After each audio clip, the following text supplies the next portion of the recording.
Oh,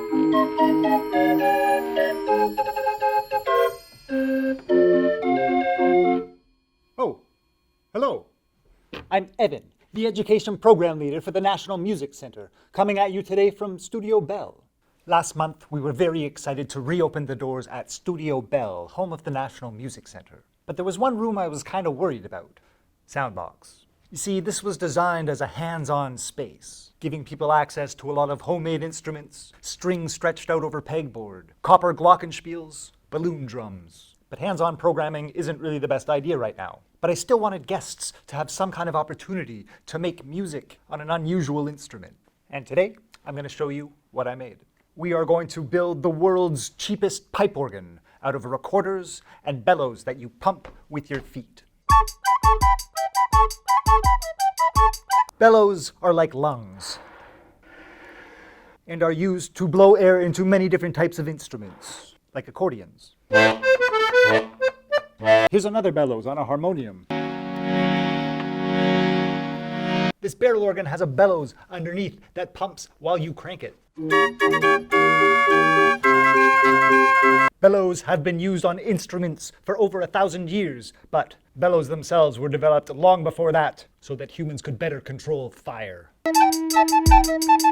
The first part of our bellows that we will build will be the outer wedges, and for that I have this large piece of foam core. I like this because it is both light and sturdy. You could use cardboard as long as it is strong and corrugated, or even a thin piece of wood. This piece was decorated by guests visiting the museum. As people were drawing this, Kid Koala was spinning records. So for each set of bellows, I will need 2 rectangular pieces. I'm going to make them 16 centimeters wide by 30 centimeters long.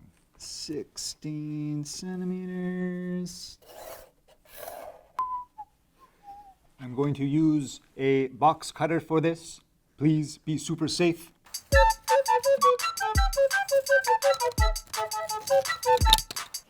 There we go. Since this is not an exact science, I can now use this piece to sketch out my other piece.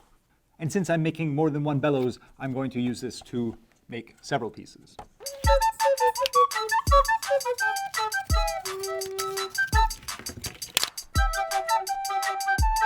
Okay, I've cut enough pieces here to make 5 sets of bellows.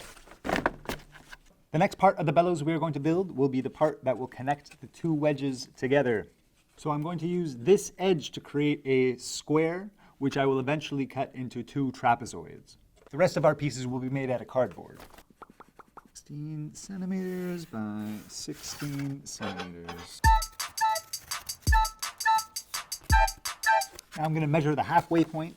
From my center point, I'm going to measure 1, 2, 3 centimeters to the right, and 1, 2, 3 centimeters to the left, and then draw a line. From the edge of this line, I'm going to connect to the corners.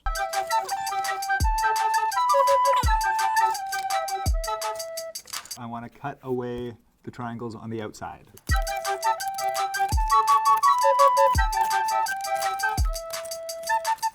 There you have it. Now I'm going to score this piece down the middle, and then it will fold like so. So now these 2 trapezoids will attach to the outside of the wedges. Nice. We have 4 more pieces to cut. I need 4 triangles to attach to this and connect along the side here. Triangle coming up here and then going down to this corner. And we'll use this, put it in the corner.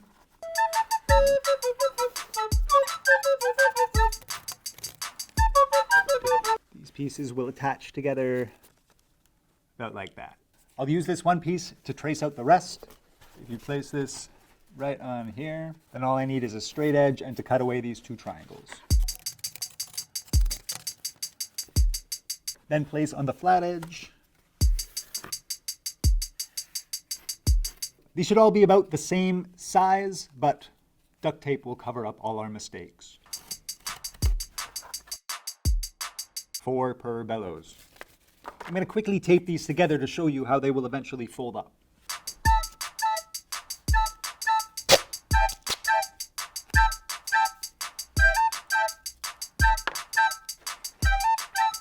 So these pieces I want to tape together in the open position.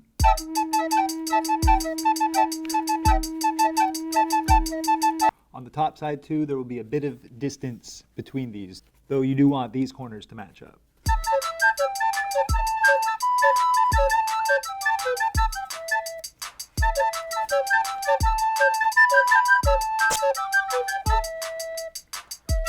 So there you have it. Now I have a chamber that can both open up and collapse. I will of course have to do a better taping job. I want all these seams to be sealed. I will also need to add a little notch so I can put my tube inside. Now if I left it at this, I'd run into a couple of problems. First of all, it's easy to push down, but this will not reinflate on its own. I need to add a spring to the inside to open it back up. Secondly, really, I only want it to push air out. If I were to leave it like this, it would be sucking in air when I lift it up and pushing air out when I push it down. So what I want is to add a vent, which will seal when it pushes down, but open up when it lifts up. Okay, so we're going to modify the top part of the wedge. First of all, I'm going to cut a little notch on this side. I just eyeballed that. It needs to be big enough for the tube to go in, but this is not an exact science. The tube can squish a little. Now for my vent, I'm going to cut a hole right here. Again, I'm not going to measure.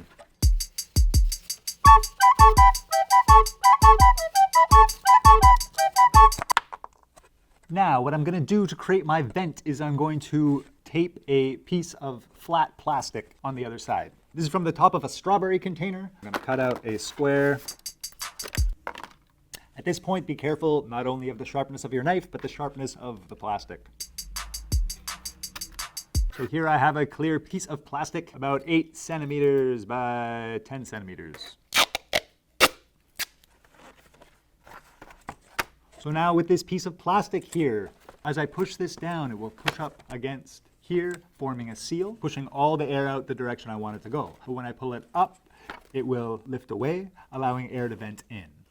So now I want my bellows to open up again automatically, so I have to add some sort of spring. For that, I'm going to use these little blue pieces of plastic.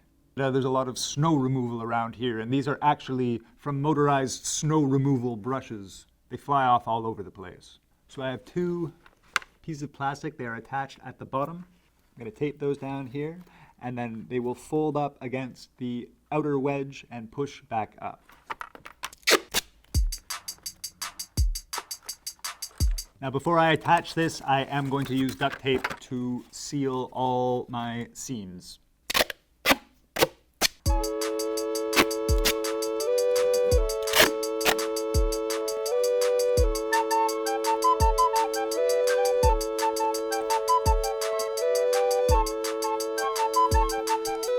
Notice there's a little bit of a gap at this end. That's okay.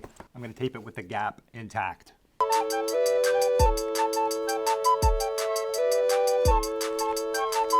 Okay, now we're going to test it out. So I have a recorder from the dollar store, a piece of tubing. I buy this in 20-foot rolls and snip it off. I'm going to use the end of this balloon as a conduit. That goes in the tube. Put this side of the tube into my little notch.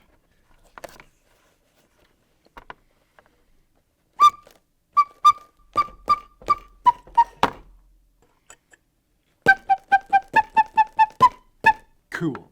Let's make some more. Okay, so I had time to make 3 more sets of bellows. So now I'm going to hook these up to some recorders, but we're going to want to get some different notes. For that, I'm just going to use some painter's tape to cover up some of the holes. Don't forget the thumb hole in the back.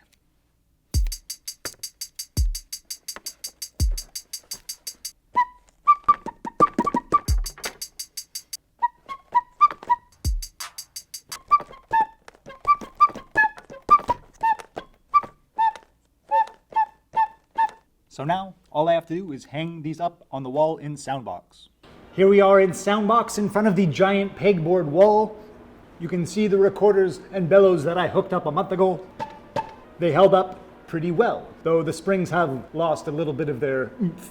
I thought this could withstand pretty much anything that kids could throw at it, but I wasn't quite expecting them to hopscotch across it. Which, if you want to break these, it's probably a good way to try. So I will add the new bellows in between the old ones attaching them to the wall with tuning pegs and rubber bands.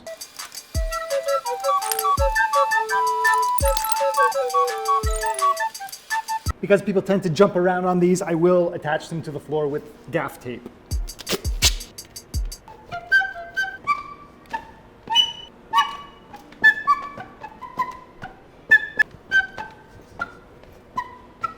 So there you have it, the world's cheapest pipe organ that you play entirely with your feet. I hope this will inspire you to build your own. I know there's probably a lot of recorders sitting around at schools that you're not supposed to use right now.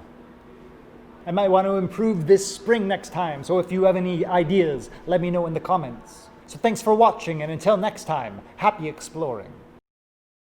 Okay, so let's say you are interested in making a cheap pipe organ, but you know you probably won't spend a few hours creating origami cheese wedges. Well, I'll admit there are easier solutions. If you have some kind of plastic bottle that's rubbery, or if you have one of these at home, or the easiest way you could possibly go.